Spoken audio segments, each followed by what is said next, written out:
Back to south tube. நம்ம இந்த வீடியோல பெங்களூர் சின்னசாமி ஸ்டேடியத்துக்கு இந்தியா vs ஆஸ்திரேலியா நேற்றுக்கு வந்து நடந்தது. அந்த மேட்ச் பார்க்கறதுக்கு தான் போயிருந்தோம்.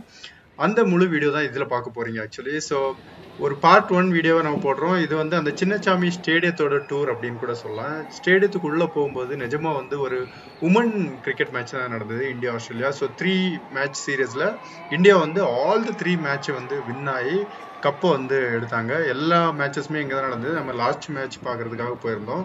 நிஜமாவே சூப்பராக இருந்தது. கேர்ள்ஸ் கிரிக்கெட்டுக்கு வந்து இவ்வளோ பெரிய க்ரௌட் வந்து வரும் அப்படின்னு நான் எதிர்பார்க்கவே இல்லை. அந்த அளவு மேசிவான க்ரௌட் இருந்தது ஆக்சுவலி. நிஜமா அன்பிலீவபிளான க்ரௌடு. இனிஷியலாக கம்மியாக தான் இருந்தது. டைம் ஆக ஆக அவ்வளோ ஸ்டாண்ட்ஸ், நிறைய ஒரு 4-5 ஸ்டாண்ட்ஸ் எல்லாம் ஃபுல்லாகவே ஆயிடுச்சு ஆக்சுவலி. அதே மாதிரி இந்த இப்போ நீங்கள் பார்த்துட்டு இருக்குதான் கிங்ஃபிஷர் டவர் அப்படின்னு சொல்லுவாங்க. விஜய் மல்லையோட வீடு தான் மேலே இருக்குது. நிஜமா ஒரு ரொம்ப ஃபேமஸான ஒரு பில்டிங் இது பெங்களூர்ல. மேலே பார்த்தீங்கன்னா அந்த பென்ட் ஹவுஸ் வந்து கிரேசியாக இருக்கும். ஸோ நிறைய வந்து ட்ரோன் ஷாட் எல்லாம் பார்த்துருப்போம். இதில் உள்ள மேலே வந்து ஸ்விம்மிங் பூலு அந்த மாதிரி எல்லாமே இருக்கும். ஒரு பியூட்டிஃபுல்லான பில்டிங்கு. ஸ்டேடியம் பக்கத்துலேயே தான் இருக்கு. உள்ள வந்து நம்ம ப்ராக்டிஸ் அதெல்லாம் பண்ணிட்டு இருந்தாங்க. எக்ஸாக்டா 1:30க்கு தான் மேட்ச். நம்ம ஒரு ½ hour முன்ன போயிருந்தோம். ஸோ போத் டீம்ஸுமே வந்து ப்ராக்டிஸ் செஷன் நடந்தது. ஸோ கொஞ்சம் அட்வான்ஸா நீங்க ஸ்டேடியத்துக்குள்ள போனீங்க அப்படின்னா இந்த மாதிரி விஷயங்கள் பார்க்கலாம். மென்ஸ் டீமா இருக்கும்போதும் எந்த ஐபிஎல் எது நடந்தாலும் முதல்ல ஒரு 1 hour 2 hours எல்லாமே வந்து இந்த ப்ராக்டிஸ் நடந்துட்டு இருக்கும். ஸோ அதனால எப்பவுமே நீங்க அட்வான்ஸா போறது ரொம்ப ரொம்ப நல்லது. அதுக்கு அடுத்தது நம்ம இங்க என்னென்ன விஷயங்கள் இருக்கும் அப்படின்னு பாத்தீங்கன்னா, ஸ்டேடியத்துக்கு போகும்போது நம்ம எதுவுமே வந்து ஸ்டேடியத்துக்கு அலௌடு கிடையாது. அதர் தென் உங்களோட போனு, வேலெட்ல கூட நீங்க காயின் வச்சிருக்க கூடாது ஆக்சுவலி. அதுவும் ஒரு ரூலு. நோட்டு வச்சிருக்கலாம். அதே மாதிரி கரன்சில காயின் ஏதோ வச்சிருந்தீங்கன்னா அதையும் செக் போஸ்ட்ல அதுல செக் பாயிண்ட்ல எடுத்துருவாங்க. அதை தாண்டி போனு இது ரெண்டும் தள்ளி வேற எதுவுமே எடுத்துட்டு போக முடியாது. வேற எது எடுத்துட்டு போனாலுமே அங்க வந்து வாங்கி வச்சிருவாங்க. ஸோ அது ரொம்ப முக்கியமா நீங்க வந்து மைண்ட்ல வச்சுக்க வேண்டிய விஷயம் ஸ்டேடியம் போகும்போது. ரெண்டாவதா இங்க என்னென்ன ஃப்ரீயா இருக்குன்னா, உங்களுக்கு ட்ரிங்கிங் வாட்டர் அண்ட் டாய்லெட் இந்த ரெண்டுமே வந்து ஃப்ரீ. எவ்வளவு வேணாலும் அன்லிமிட்டடா இருக்கும். அதை தாண்டி நீங்க வந்து எல்லாமே வந்து நம்ம காசு கொடுத்து தான் வாங்குறது மாதிரி இருக்கும். உங்களுக்கு வந்து பேசிக்கான ஃபுட் எல்லாமே கிடைக்கும். நம்ம வந்து வெளியே வந்து வாங்குற மாதிரி இருக்கும். உள்ள நீங்க ஸ்டேடியத்துக்குள்ள வந்து ஸ்நாக்ஸ் விஷயங்கள்லாம் எல்லாம் இருக்கும். இன்னும் வந்து ஃப்ரூட் சலாடு இந்த மாதிரி சின்ன சின்ன விஷயங்கள், பேக்கெட்ல இருக்க ஸ்நாக்ஸ் இதெல்லாமே வந்து உள்ள கொண்டு வந்து சேல் பண்ணுவாங்க.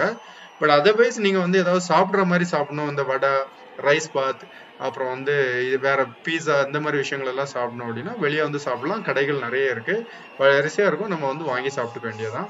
ஸோ அந்த இதெல்லாமே நம்ம முழுமையா போட்டிருக்கோம். இது வந்து நம்ம ஃபர்ஸ்ட் இதுல பார்த்தோம்னா இதுல என்னென்ன நீங்க பாக்குறீங்கன்னா, சவுத் ஆப்பிரிக்கா பேட் பண்ணதான் பாக்குறீங்க. அவங்க வந்து சூஸ் வந்து பேட்டிங் எடுத்திருந்தாங்க. ஸோ அதுதான் நீங்க இந்த வீடியோ முழுக்க பாக்குறீங்க. உள்ள போகும்போது என்ன இருக்கும் அப்படின்றத நம்ம முழுக்க கவர் பண்ணியிருக்கோம். ஒவ்வொரு ஸ்டாண்டும் வந்து ஒவ்வொரு ப்ரைஸிங்ல இருக்கும். லோவஸ்ட் அப்படின்னு பார்த்தோம் அப்படின்னா வந்து நம்ம போயிருந்தது தான் ஆக்சுவலி. ஸோ ஒட்டுமொத்தமா வேற எல்லா ஸ்டாண்டும் வந்து ப்ரீமியமா உள்ள ஸ்டாண்ட்ஸ் இருக்கு. அது மாதிரி உங்களுக்கு வந்து இந்த விஐபிஸ் உட்கார்ற மாதிரி இந்த மாதிரி நிறைய ஸ்டாண்ட்ஸ் வந்து இருக்கு. ஸோ உங்களுக்கு வந்து எது அவைலபிள் காசு பொறுத்து தான் எல்லாமே. ஸோ பிளேயர்ஸை வந்து ரொம்ப க்ளோஸா பார்க்கணும் அப்படின்னு நினைச்சீங்கன்னா, அவங்க வந்து போறது, உட்கார்ந்துட்டு இருக்க அந்த இதெல்லாம் பார்க்கணும்னா ஸ்ட்ரைட் ஆப்போசிட்ல இருக்க அந்த ஸ்டாண்டு தான் நீங்க பார்த்தா தெரியும். அதுதான் வந்து உங்களுக்கு க்ளோஸா அவங்களை எல்லாம் பார்க்க முடியும். அதர்வைஸ் நம்ம வந்து நிறைய பேருக்கு இருக்கும், என்னென்னடா அலோவ் பண்ணுவாங்க, எப்படி போறது, உள்ள என்ன ஃபெசிலிட்டிஸ் இருக்கும், அதுக்கு எல்லாத்துக்கும் கண்டிப்பா இந்த வீடியோ வந்து பதில் அடிச்சிருக்கோம் அப்படின்னு நான் நினைக்கிறேன். அடுத்த டைம் நீங்க ஸ்டேடியம் போனீங்கன்னா இந்த மாதிரி விஷயங்களை கண்டிப்பா ரொம்ப கேர்ஃபுல்லா போங்க. இந்த மாதிரி விஷயங்களை மட்டும் எடுத்துட்டு போய் நிறைய பேர் இந்த ஹெட்ஃபோனு, அப்புறம் வந்து ப்ளூடூத், பவர் பேங்க் இதெல்லாம் வந்து வாங்கி அதுல வச்சிருந்ததை நம்ம பார்க்க முடியும். இல்லை அப்படின்னா லாக்கர்ல நீங்க வைக்கிற மாதிரி இருக்கும். ஆனா உள்ள என்ட்ரியில வந்து உங்களுக்கு அலோவ் பண்ண மாட்டாங்க இந்த மாதிரி விஷயங்கள் எல்லாம். ஸோ கண்டிப்பா இந்த வீடியோ பயனுள்ளதா இருக்கும் அப்படின்னு நினைக்கிறேன். முழு வீடியோ பாருங்க ஆக்சுவலி. ஸோ இது வந்து ஃபர்ஸ்ட் பேட்டிங் வந்து ஓரளவு எடுத்ததெல்லாம் போட்டிருக்கோம். மூவ்மெண்ட் எல்லாம் ஒரு ஹைலைட் அப்படின்னே சொல்லலாம். அடுத்த வீடியோ வந்து இந்தியா பேட்டிங் அந்த இதெல்லாம் வந்து கேப்சர் பண்ணி போயிருந்தோம். ஸோ தொடர்ந்து பாருங்க, பார்த்துட்டு உங்களோட கருத்துக்களை கமெண்ட் பண்ணுங்க. இன்னொரு வீடியோ பதில் சந்திப்போம். தேங்க்யூ, பாய்.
ஜம்மி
Pode.